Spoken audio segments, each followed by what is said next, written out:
प्यारे छात्रों नमस्कार। बीए पार्ट सेकंड हिंदी साहित्य के फर्स्ट पेपर में आज हम लोग आपकी जो पाठ्य पुस्तक है उसमें जो प्रथम कवि हैं केशवदास, इनकी रचनाओं पर चर्चा करेंगे। केशवदास की प्रसिद्ध रचना है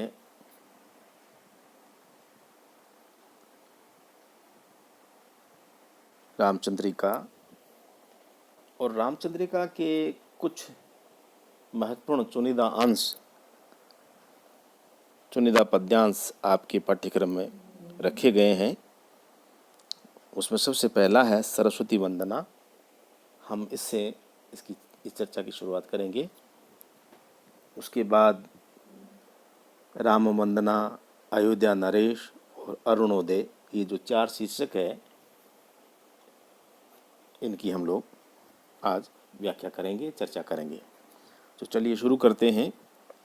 केशवदास की रामचंद्रिका में उनकी द्वारा लिखी गई सरस्वती वंदना।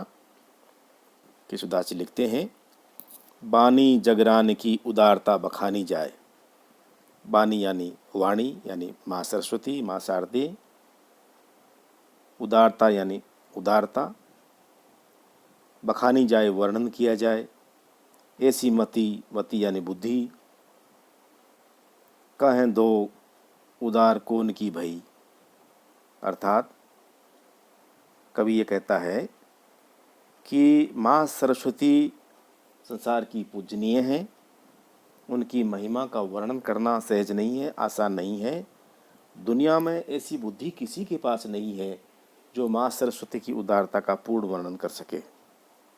ऐसी प्रखर बुद्धि वाला कोई मनुष्य नहीं है जो माँ सरस्वती की उदारता का, उनकी महिमा का वर्णन कर सके।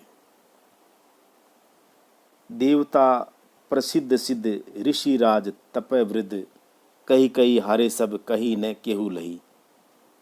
आगे कवि लिखता है कि सामान्य मनुष्य की बात तो छोड़िए, माँ सरस्वती की उदारता का वर्णन देवता, ख्याति प्राप्त सिद्धगण, बड़े बड़े महर्षि और तपस्वी भी इनका गुणगान करते करते थक गए, हार गए, पर माँ सरस्वती की महिमा का पूरा वर्णन नहीं कर सके।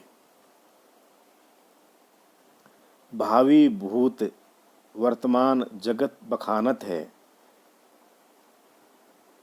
केशवदास केहू ने बखानी काऊ पे गई। माँ सरस्वती की महिमा का वर्णन तीनों कालों में किया गया है। अतीत में भी लोग इनकी प्रशस्ति गाते थे। वर्तमान में धरती पर मनुष्य इनकी उदारता का वर्णन करते हैं और भविष्य में भी ऐसा करते रहेंगे। फिर भी आज तक कोई ऐसा व्यक्ति नहीं हुआ जो माँ सरस्वती की उदारता का संपूर्ण वर्णन कर सके। पति वर्णे 4 मुख, पूत वर्णे 5 मुख, नाती वर्णे 6 मुख, तदपि नई नहीं। माँ सरस्वती की उदारता का वर्णन उनके पति स्वयं वर्मा जी, जिनके 4 मुंह हैं, उससे करते हैं। इनके पुत्र अर्थात शिव जी अपने 5 मुखों से इनकी उदारता का वर्णन करते हैं, इनकी उदारता के गीत गाते हैं। इनके नाती अर्थात कार्तिकेय अपने 6 मुंहों से इसका वर्णन करते हैं, लेकिन फिर भी इनकी उदारता का पूरा वर्णन नहीं किया जा सकता और इनकी महिमा नित्य नवीन लगती है। अर्थात वाणी की देवी सरस्वती की महिमा वर्णनातीत है। किसी भी मनुष्य के पास ऐसी प्रखर बुद्धि नहीं है जो माँ शारदे की महिमा का, उनकी उदारता का वर्णन पूर्णतया कर सके। प्यारे बच्चों, केशवदास जी ने रामचंद्रिका में भगवान श्री राम की महिमा का वर्णन किया है। तो आइए हम लोग चर्चा करें राम वंदना की। इसमें भगवान राम की व्यक्तित्व का बड़ी खूबसूरती से वर्णन है। पूर्ण पुराण अरु पुरुष पुराण, परिपूर्ण बतावे न बतावे और उक्ति को, दर्शन देत जिन्हें दर्शन समुझे न देती नेति कई, वेद छाड़ी आन युक्ति को, जानी ये केशवदास अनुदित राम राम रटत रहत न डरत पुनरुक्ति को, रूप देही अणिमाही गुण देही गरिमाही, भक्ति देही महिमाही नाम देही मुक्ति को। इस अवतरण में केशवदास जी भगवान श्री राम की जो वर्णनातीत अनिर्वचनीय महिमा है उसका वर्णन कर रहे हैं। और इसमें राम के प्रति जो अत्यधिक भक्ति का भाव है उसको श्री राम को अनादि अनंत परमात्मा बताकर उनकी महत्ता का प्रतिपादन किया है। केशवदास जी लिखते हैं, पूर्ण पुराण और पुरुष पुराण, परिपूर्ण बतावे न बतावे और उक्ति को। यानी श्री राम की जो महिमा है वो अवर्णनीय है, वर्णनातीत है तथा उनकी कृपा सब तरह की संपदा प्रदान करने वाली है। केशवदास जी कहते हैं कि जितने भी पुराण हैं इसके साथ साथ जितने भी आप्त पुरुष हैं श्री राम को पूर्ण ब्रह्म बतलाते हैं और इसके अतिरिक्त वे कुछ भी नहीं कहते। यानी जितने भी महापुरुष हुए हैं या जितने भी हमारे शास्त्रीय पुराण हैं उन सभी में श्री राम को पूर्ण ब्रह्म लिखा है। इसके अलावा उनके बारे में और कुछ नहीं लिखा गया है। श्री राम के जिस स्वरूप को सांख्य, योग, वेदांत आदि दर्शन शास्त्र स्पष्ट नहीं कर पाए कि राम वस्तुतः हैं क्या, वेद भी उनके संबंध में बहुत कुछ लिखने के बाद अंत में यही लिखा, नेति नेति, यानी इतना ही नहीं, इतना ही नहीं, इससे और अधिक भी है। ये लिखकर भगवान श्री राम को अनादि अनंत स्वरूप की ओर संकेत किया है। ऐसे में श्री राम भक्तों के प्रति दया का भाव दिखाते हुए अपने भक्तों को सहज ही दर्शन दे देते हैं। यानी जिनको कोई भी दर्शन पूर्णतया समझ नहीं सका, वेदों में उनके बारे में बहुत कुछ लिखने के बाद ये लिखा है कि न इतना ही, न इतना ही, न नेति नेति, ऐसे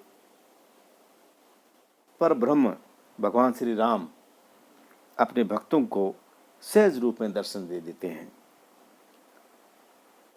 ऐसे में केशव लिखते हैं कि भगवान श्री राम की महिमा का वर्णन कौन कर सकता है।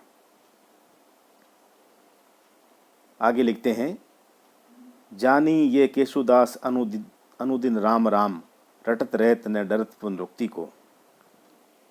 एक काव्य दोष होता है पुनरुक्ति दोष, यानी किसी शब्द का बार बार प्रयोग कविता में रस बाधा उत्पन्न करता है, और एक रस दोष होता है पुनरुक्ति दोष, यानी किसी शब्द का बार बार प्रयोग नहीं करना चाहिए। लेकिन केशवदास जी कहते हैं कि मैं रात दिन भगवान श्री राम के नाम का वर्णन करता हूँ, रटता रहता हूँ, रटत रहते, और बिल्कुल भी नहीं डरता कि ऐसा करने से मेरी कविता में पुनरुक्ति दोष उत्पन्न हो जाएगा। फिर भी मैं उनकी अपार महिमा और भक्तों के प्रति जो दया का भाव है इसको जान करके रात दिन राम राम की रट लगाता हूँ, और इस बात की मुझे बिल्कुल भी चिंता नहीं रहती कि मैं एक ही नाम को बार बार रट कर पुनरुक्ति कर रहा हूँ। मेरी कविता में दोष उत्पन्न हो रहा है। मुझे पूरा विश्वास है कि भगवान श्री राम के स्वरूप का अगर मैं चिंतन करूँगा तो मुझे अणिमा आदि सिद्धियों का लाभ होगा। रूप देही अणिमाही, गुण देही गरिमाही, भक्ति देही महिमाही, नाम देही मुक्ति को। और अगर मैं उनके गुणों का बखान करता हूँ तो इससे मुझे गरिमा नामक सिद्धि प्राप्त होगी और उनके नाम का स्मरण बार बार करने से नाम देही मुक्ति को मुझे संसार से मुक्ति मिलेगी, संसार के सारे बंधनों से मुझे मुक्ति मिल जाएगी। क्योंकि भगवान राम का नाम जो है, राम के स्वरूप का अगर हम चिंतन करेंगे तो अणिमा शक्ति प्राप्त होगी, अगर उनके गुणों का गान करेंगे तो गरिमा शक्ति प्राप्त होगी, और अगर हम भगवान श्री राम की भक्ति करेंगे तो महिमा शक्ति प्राप्त होगी, और नाम का स्मरण करने से इस कलिकाल में इस संसार से मुक्ति मिलेगी। ये सोच करके मैं पुनरुक्ति दोष से बिना डरे हुए रात दिन भगवान श्री राम के नाम का उच्चारण करता हूँ। आगे केशवदास जी ने अयोध्या नरेश का वर्णन किया है। देखिए कैसे हैं अयोध्या नरेश। वेताल विधि के समान है विमानीकृत राजहंस, विविध विबुध युत मरु सो अचल है, दीप्ति दीप्ति अति सातु दीप दीपियतु, दूसरो दिलीप सो सुदक्षिणा को बल है। सागर उजागर की बहुवाहिनी को पति, छन दाई प्रिय किंदो सूरज अमल है, सब विधि समर्थ राजे राजा दशरथ, भगीरथ पथगामी गंगा के सुजल है। इसमें कवि ने महाराज दशरथ की कीर्ति का वर्णन किया है और इस बहाने से राजा दशरथ के जो पूर्वज थे उन पुण्य आत्माओं का भी उल्लेख किया है। केशवदास जी लिखते हैं कि वेतालिक महाराज दशरथ की प्रशस्ति करते हुए मैं उन्हें ब्रह्मा के समान मानता हूँ। यानी कवि लिखता है कि वे राजा दशरथ कौन है, साक्षात ब्रह्मा जी हैं, उनके समान हैं। जिस प्रकार ब्रह्मा अपने राजहंस पर सवारी करते हैं उसी प्रकार राजा दशरथ अनेक राजाओं के जीवों पर सवारी करते हैं। कहने का मतलब ये है कि उन्होंने अनेक राजाओं को जीत लिया है, उनको अपने वश में कर लिया है, उन पर वो शासन करते हैं। विविध विविध युत मरुसो अचल है, दीप्ति दीप्ति अति सातु दीप दीपियत है।